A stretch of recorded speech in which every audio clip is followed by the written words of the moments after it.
Visto que vamos examinar agora o caminho budista do princípio ao fim, desde a mente do principiante até a do iluminado, acredito que é melhor começar por alguma coisa concreta e realista, ou seja, o campo que vamos cultivar. Seria tolice estudar assuntos mais adiantados antes de nos familiarizarmos com o ponto de partida, com a natureza do ego. Temos dito no Tibete, segundo o qual não adianta comer a língua enquanto a cabeça não estiver devidamente cozida. Toda prática precisa dessa compreensão básica do ponto de partida, do material com o qual estamos trabalhando. Se não conhecermos o material com o qual estamos trabalhando, nosso estudo será inútil. As especulações sobre a meta se tornarão mera fantasia.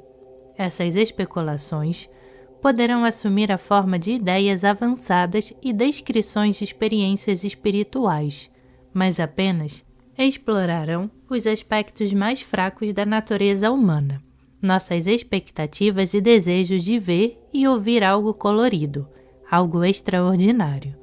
Se começarmos nossos estudos com esses sonhos de experiências extraordinárias, iluminadoras e dramáticas, desenvolveremos nossas expectativas e preconceitos de tal modo que mais tarde, quando estivermos realmente trabalhando no caminho, teremos a mente muito mais ocupada com o que será do que com o que é. Jogar com as fraquezas, expectativas e sonhos das pessoas, em lugar de apresentar de forma realista o ponto de partida do que elas são, é destrutivo e injusto. Portanto, é necessário começar pelo que somos e pelo que estamos procurando. De modo geral, todas as tradições religiosas lidam com esse material, seja aludindo ao alaya vinana, ao pecado original, a queda do homem ou a base do ego. A maioria das religiões refere-se a esse assunto de modo um tanto pejorativo, mas ele não parece ser algo tão chocante ou terrível. Não devemos nos envergonhar do que somos. Como seres sencientes, temos antecedentes maravilhosos. Eles podem não ser particularmente iluminados, tranquilos ou inteligentes. Não obstante, é um solo muito bom para se cultivar, no qual podemos plantar qualquer coisa. Por conseguinte, ao tratar desse assunto, não estamos condenando nem tentando eliminar nossa psicologia do ego. Estamos simplesmente reconhecendo-a, vendo-a como ela é. Com efeito, a compreensão do ego é o fundamento do budismo. Vejamos então como se desenvolve o ego. Fundamentalmente, só existe o espaço aberto, o solo básico, o que realmente somos. Anterior à criação do ego, é esse o estado primordial da nossa mente, no qual há abertura básica, liberdade básica, uma qualidade de espaço. Temos agora, como sempre tivemos, essa abertura. Tomemos, por exemplo, nossa vida e nossos padrões de pensamento cotidianos. Quando vemos um objeto, no primeiro instante ocorre uma súbita percepção sem lógica nem conceituação em relação a ele. Apenas o percebemos no campo aberto. Então, imediatamente ficamos em pânico e passamos a correr desorientadamente, tentando acrescentar-lhe alguma coisa ou encontrar um nome para ele, ou ainda buscando uma qualificação para que possamos localizá-lo e categorizá-lo. Pouco a pouco, as coisas se desenvolvem a partir desse ponto. Esse desenvolvimento não assume a forma de uma entidade sólida. Ao contrário, é um desenvolvimento ilusório, a crença equivocada em um eu ou ego. A mente confusa tende a ver-se como algo sólido, algo em funcionamento, mas não passa de um conjunto de tendências e eventos. Na terminologia budista, esse conjunto é conhecido como os 5 sandas, ou os 5 agregados. Considerando isso, talvez possamos analisar o desenvolvimento completo dos 5 sandas. O ponto inicial é a existência de um espaço aberto, que não pertence a ninguém.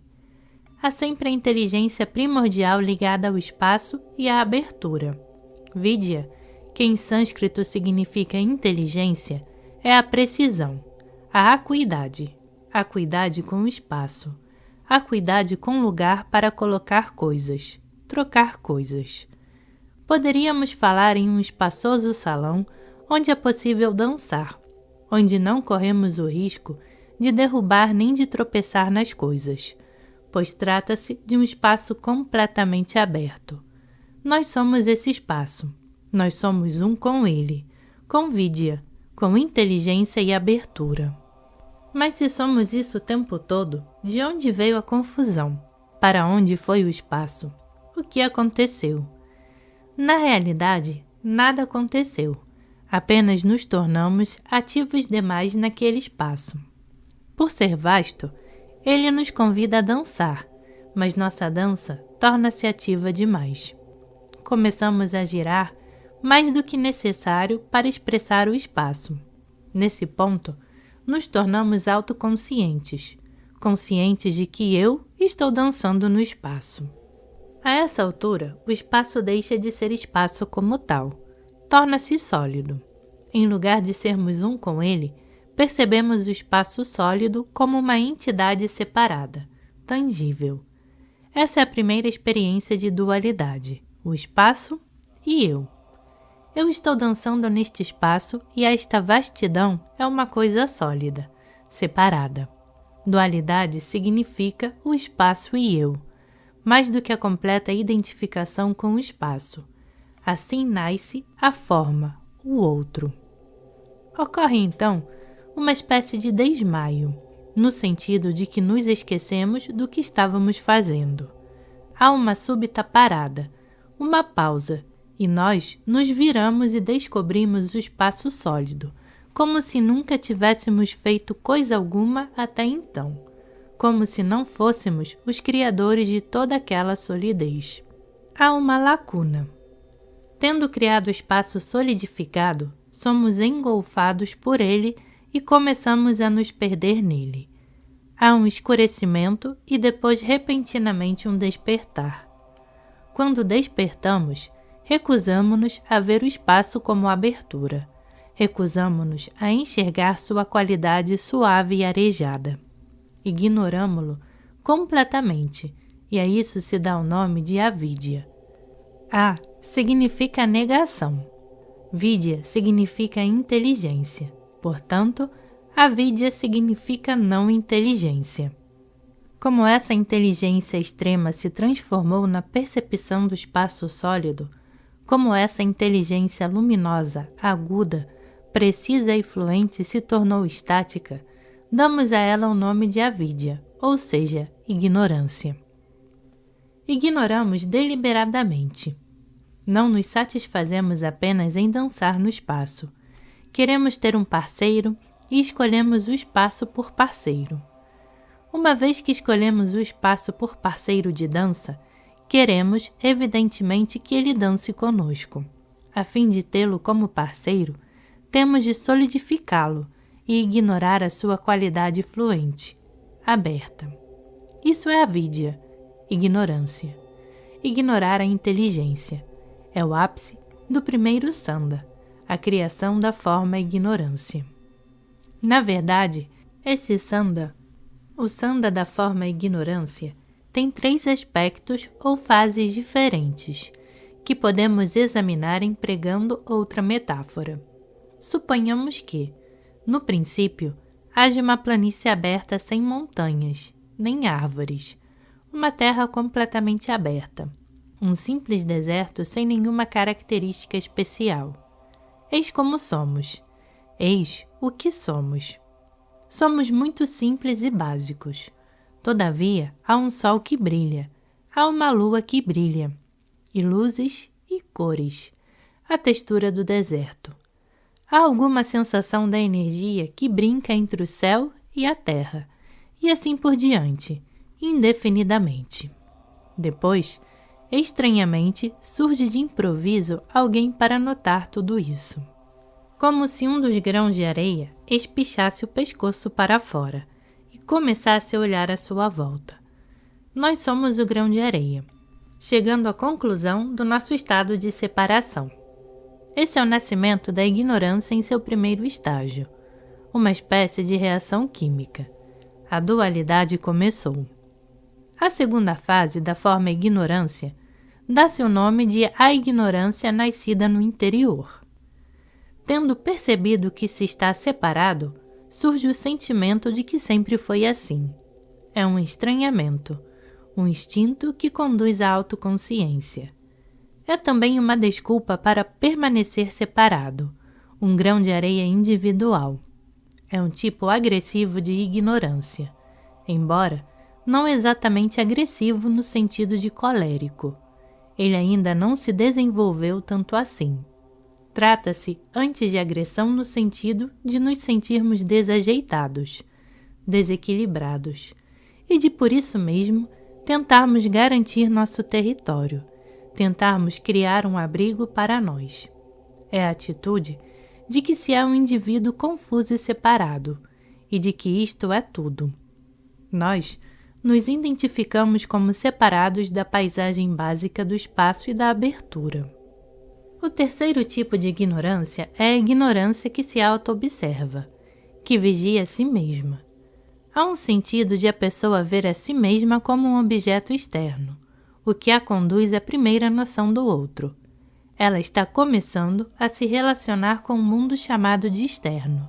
É por isso que os 3 estágios da ignorância constituem o Sanda da forma ignorância. Alguém está começando a criar o mundo das formas. Quando falamos em ignorância, não queremos dizer, de maneira alguma, estupidez. Em certo sentido, a ignorância é muito inteligente, mas é uma inteligência de 2 vias. Isto é, a pessoa meramente reage às suas projeções, em lugar de diretamente limitar-se a ver o que é. Não há nenhuma situação de deixar ser, porque a pessoa ignora o que é o tempo todo. Essa é a definição básica de ignorância. O desenvolvimento seguinte é o estabelecimento de um mecanismo de defesa para proteger nossa ignorância. Esse mecanismo é a sensação, o segundo Sanda.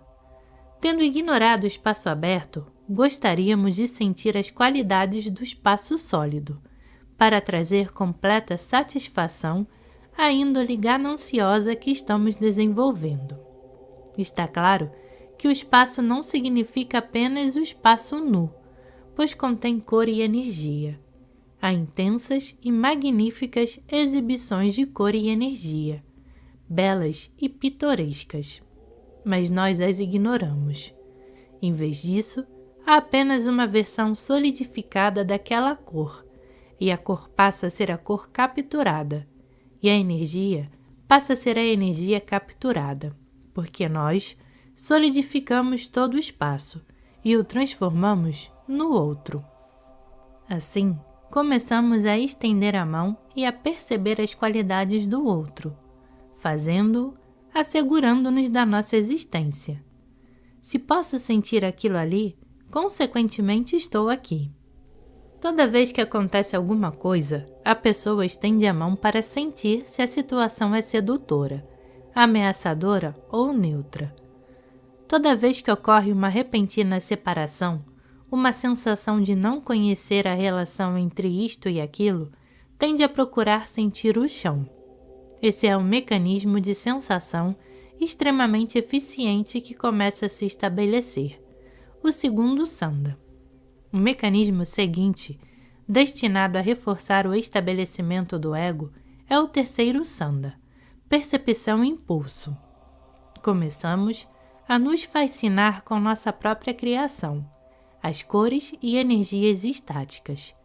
Queremos nos relacionar com elas e, dessa maneira, começamos gradativamente a investigá-las. Para investigar com eficiência, é preciso haver uma espécie de painel de controle, um regulador do mecanismo da sensação.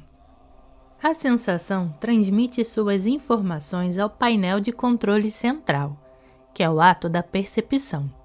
De acordo com as informações, fazemos julgamentos, reagimos. Se nossa reação é favorável, contrária ou indiferente, isso é automaticamente determinado pela burocracia da sensação e da percepção. Se percebermos a situação e ela nos parecer ameaçadora, nós a empurraremos para longe. Se nos parecer atraente, vamos puxá-la para junto de nós. Se nos parecer neutra, nós lhe seremos indiferentes. São esses os 3 tipos de impulso: ódio, desejo e ignorância. Assim, a percepção se refere à recepção de informações do mundo exterior, e o impulso se refere à nossa resposta a essas informações. O desenvolvimento seguinte é o 4º Sanda, o conceito. A percepção impulso é uma reação automática à sensação intuitiva.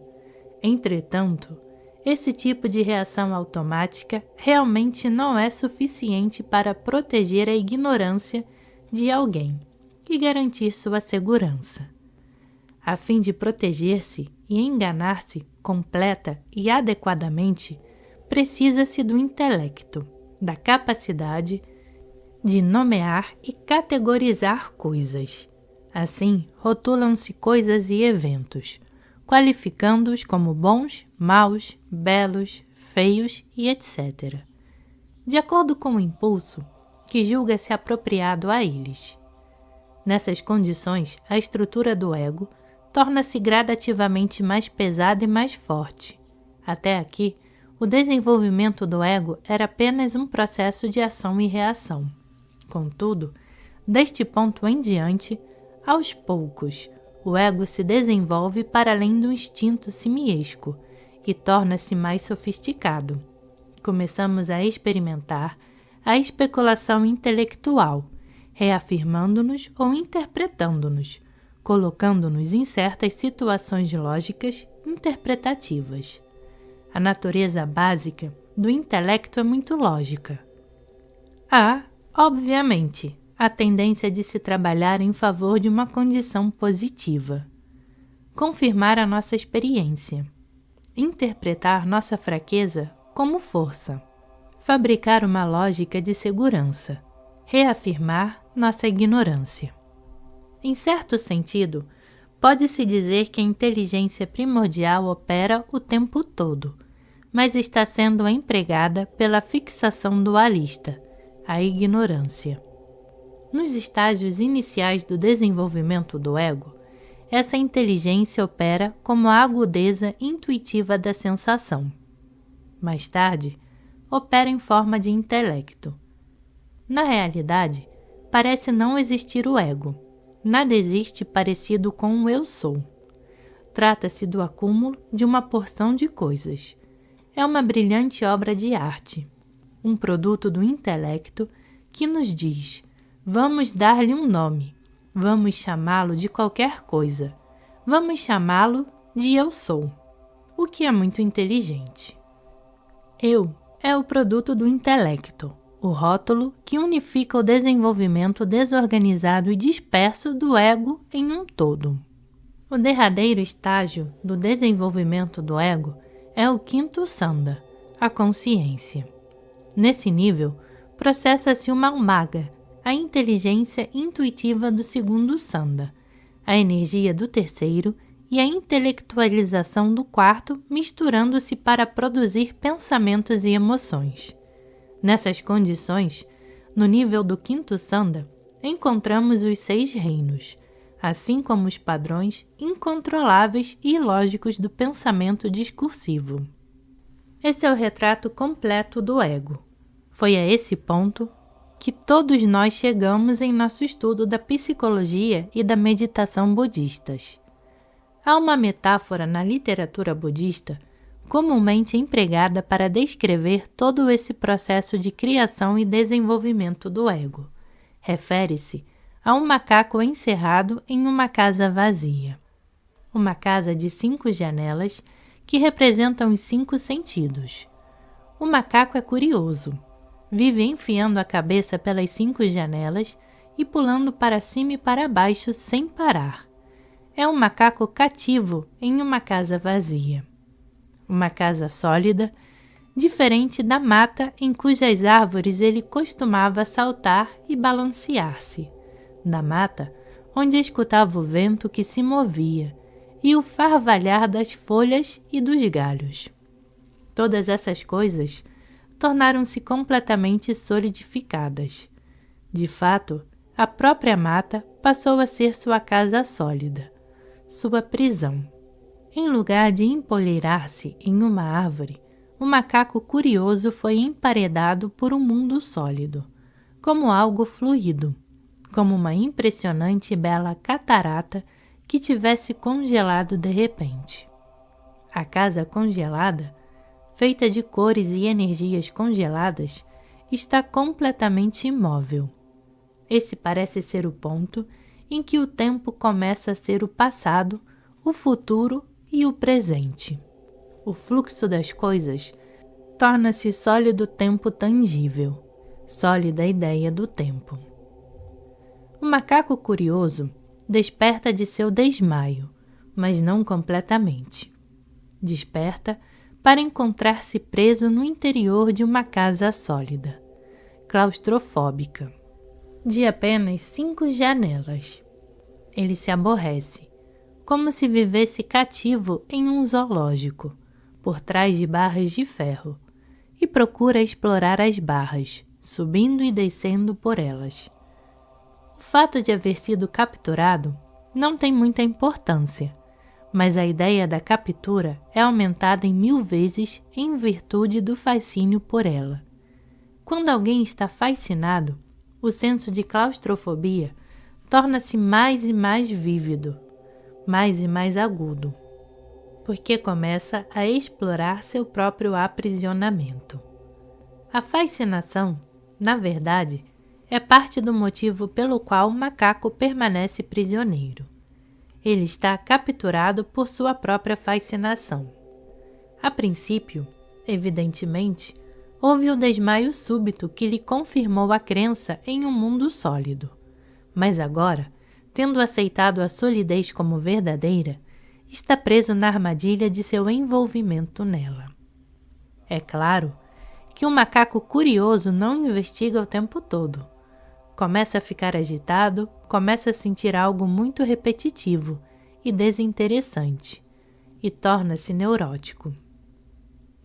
Ávido por entretenimento, busca sentir e apreciar a textura da parede, tentando certificar-se de que a aparente solidez é realmente sólida. A seguir, certo de que o espaço é sólido, o macaco passa a relacionar-se com ele, agarrando, repelindo ou ignorando. Se ele tenta agarrar o espaço, a fim de possuí-lo como sua própria experiência, sua própria descoberta, sua própria compreensão, isso é desejo. Ou, se o espaço lhe parece uma prisão e ele tenta sair dele, a murros e pontapés, lutando com um vigor cada vez maior, isso é ódio. O ódio não é somente a mentalidade da destruição. Mais do que isso, é uma sensação de defesa de si mesmo contra a claustrofobia. O macaco não sente necessariamente que há um adversário ou um inimigo se aproximando. Ele simplesmente deseja fugir da prisão. Finalmente, o macaco pode também tentar não tomar conhecimento de que é prisioneiro, ou de que existe algo de sedutor em seu ambiente. Age como se fosse surdo-mudo e, portanto, mostra-se indiferente e preguiçoso em relação ao que acontece ao seu redor. Isso é estupidez. Retrocedendo um pouco, podemos dizer que o macaco nasceu em sua casa, ao despertar do desmaio. Não sabe como chegou àquela prisão, por isso, presume que sempre esteve lá, esquecido de que ele próprio solidificou o espaço em paredes. Depois, sente a textura das paredes, que é o segundo sanda, sensação.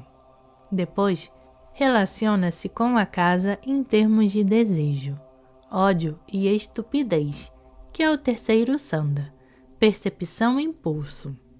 Depois, Tendo desenvolvido essas 3 maneiras de relacionar-se com a casa, o macaco põe-se a rotulá-la e categorizá-la.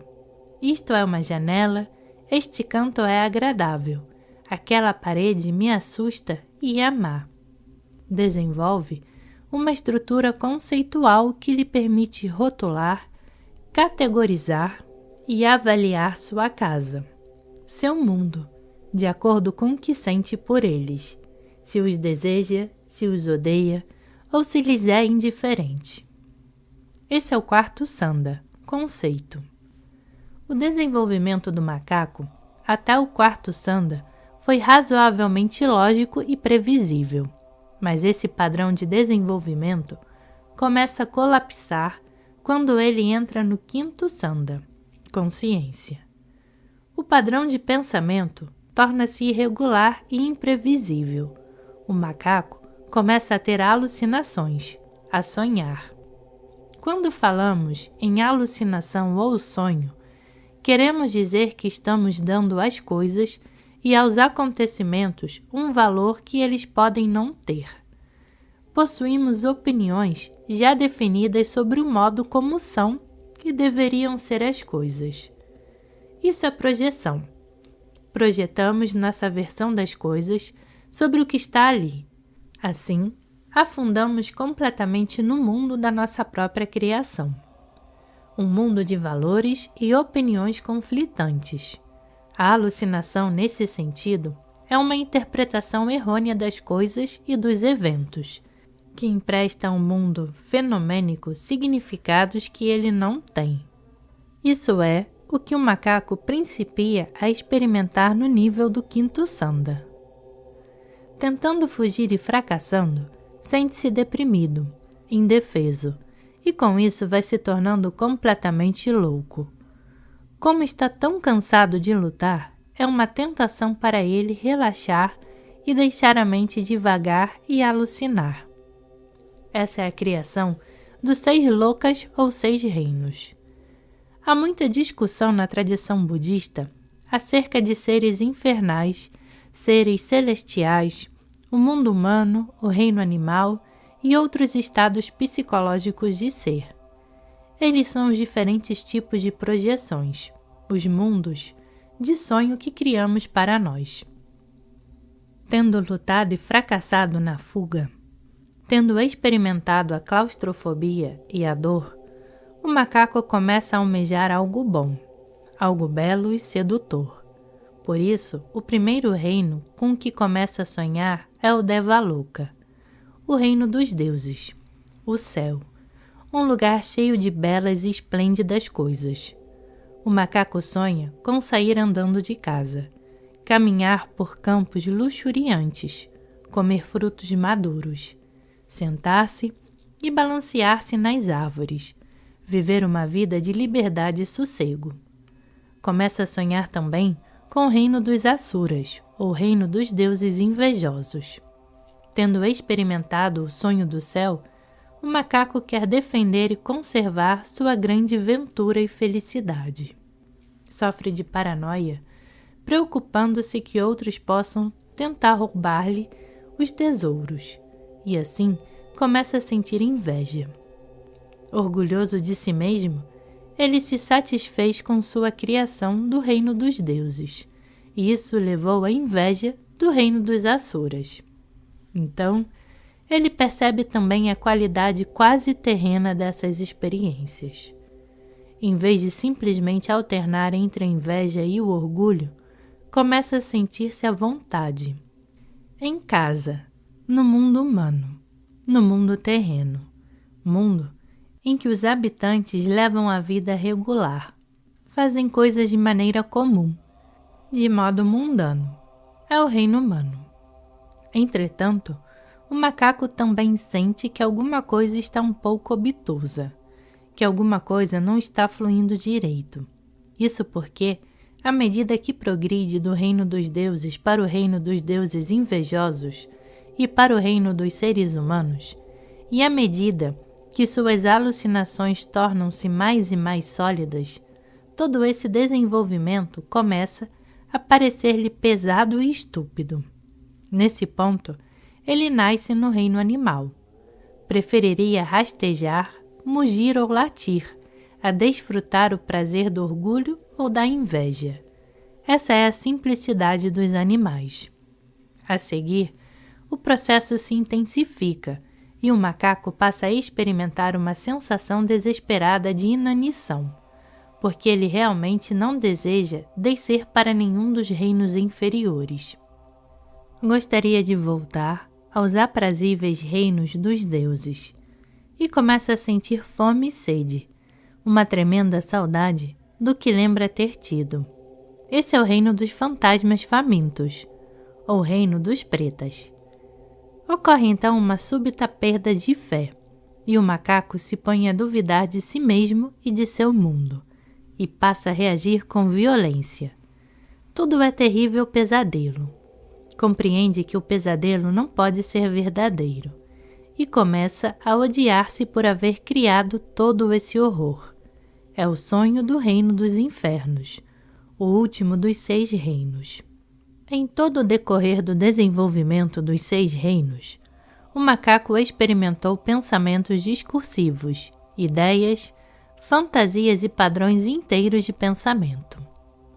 Até o nível do 5º Sanda, seu processo de evolução psicológica foi muito regular e previsível. A partir do 1º Sanda, cada desenvolvimento sucessivo surgiu em um padrão sistemático, como o sobrepor das telhas de um telhado.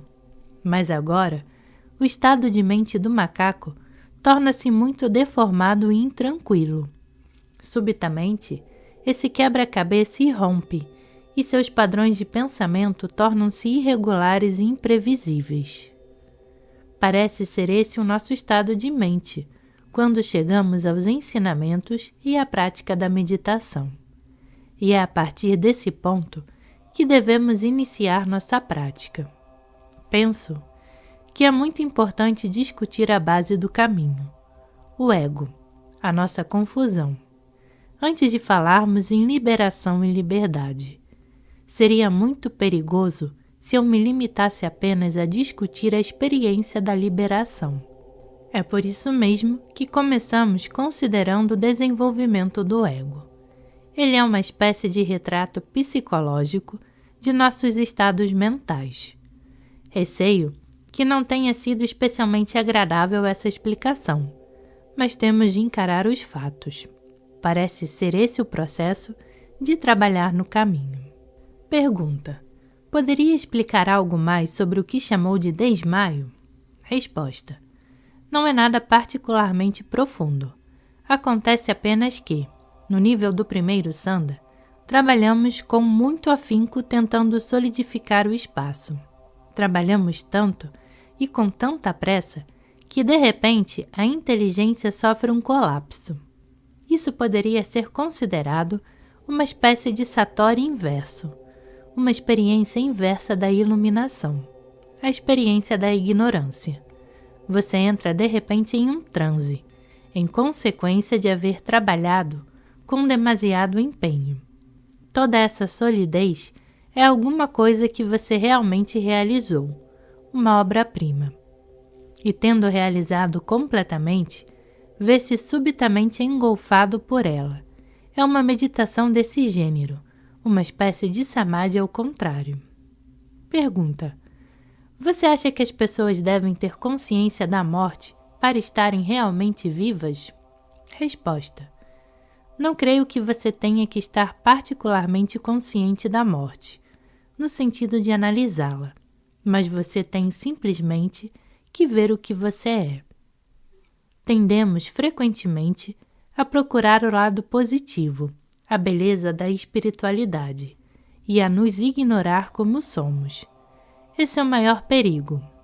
Se estivermos engajados em nossa própria autoanálise, nossa prática espiritual estará tentando chegar a alguma conclusão final, a um derradeiro auto-engano. A inteligência do ego é muito talentosa. Ela pode distorcer qualquer coisa. Se você gera apego às ideias de espiritualidade, ou de autoanálise, ou de transcendência do ego, este se apossará imediatamente delas e as traduzirá em um auto-engano. Pergunta: quando o macaco começa a alucinar, isso é a consequência de alguma coisa que aconteceu antes? De onde provém a alucinação? Resposta: é uma espécie de instinto, um instinto secundário, o instinto simiesco que todos temos. Se há dor, a pessoa sonha com prazer para contrastar. Há o impulso inato de defender-se, de estabelecer seu território. Pergunta: providos apenas com o nível de consciência que temos agora, estaremos destinados a lutar e pelejar desesperançosamente nesse nível, a menos que possamos voltar ao espaço que você descreveu? Resposta: é claro que devemos de lutar o tempo todo. Não há fim para isso. Poderíamos continuar falando para todo sempre sobre a sucessão de lutas que teremos que suportar. Não existe nenhuma outra resposta a não ser, como você disse, tentar encontrar novamente o espaço primordial. Se não for assim, estaremos presos na atitude psicológica deste em oposição àquele, o que é um obstáculo. Estaremos sempre combatendo um adversário. Não haverá um só momento em que deixaremos de lutar. O problema é a dualidade, a guerra em termos de meu adversário e eu. A prática da meditação é uma forma completamente diferente de trabalhar. A pessoa precisa modificar toda a sua atitude e a sua maneira de conduzir a vida. Tem que mudar toda a sua política e, por assim dizer. Isso pode ser muito doloroso. De repente, começa a compreender: se eu não lutar, como lidarei com os meus inimigos? Estará tudo bem para mim se eu não lutar? Mas o que dizer deles? Eles, ainda assim, continuarão lá. É esse o ponto interessante. Pergunta: ver a parede, reconhecer que você está ali e não seguir adiante parece uma posição muito perigosa. Resposta: é precisamente esse o ponto. Não é uma posição perigosa. Poderá ser dolorosa, no momento em que a pessoa compreende que a parede é sólida e que está aprisionada por ela. Mas é esse justamente o ponto interessante. Pergunta: mas você não acabou de dizer que o desejo de voltar a outro estado, ao espaço aberto, é instintivo? Resposta: sim, afirmei. Mas esse macaco não se deixará apenas ser outra vez. Ele luta continuamente ou envolve-se em alucinações. Nunca para, nunca permite a si mesmo sentir realmente alguma coisa de maneira adequada. Aí é que está o problema. Eis porque o simples parar, o simples permitir uma lacuna, é o primeiro passo na prática da meditação. Pergunta: digamos que você tenha uma dificuldade, uma inibição, e que esteja muito consciente dela. A inibição desapareceria pela simples razão de você ter consciência dela? Resposta: o fundamental é que não devemos tentar imaginar o modo pelo qual escaparemos do nosso dilema. Mas, por ora, devemos pensar em todas essas salas claustrofóbicas em que nos encontramos. Esse é o primeiro passo no aprendizado. Temos que nos identificar realmente conosco e nos sentir de modo correto, o que nos proporcionará inspiração para estudos posteriores. Melhor seria não falarmos em liberação ainda. Pergunta: você diria que essas salas claustrofóbicas são construções intelectuais? Resposta: a intensidade da inteligência primordial nos provoca o tempo todo. Assim, todas essas atividades no macaco não devem ser consideradas como alguma coisa da qual devamos fugir, mas como um produto da inteligência primordial. Quanto mais tentamos lutar, mais descobriremos que as paredes são efetivamente sólidas. Quanto mais energia empregarmos na luta, mais fortaleceremos as paredes, porque elas precisam da nossa atenção para se solidificarem. Toda vez que dermos mais atenção às paredes, mais sentiremos a desesperança da fuga. Pergunta: o que o macaco percebe quando olha pelas 5 janelas da casa? Resposta: percebe o leste, o oeste, o sul e o norte. Pergunta: como lhe parecem? Resposta: como um mundo quadrado. Pergunta: e fora da casa? Resposta: ele continua a ver o mundo quadrado, pela simples razão de vê-lo através de janelas. Pergunta: não vê nada à distância? Resposta: poderia ver, mas é também uma imagem quadrada, porque é como pendurar um quadro na parede, não é? Pergunta: o que acontece ao macaco quando toma um pouco de LSD ou de peiote? Resposta: ele já tomou.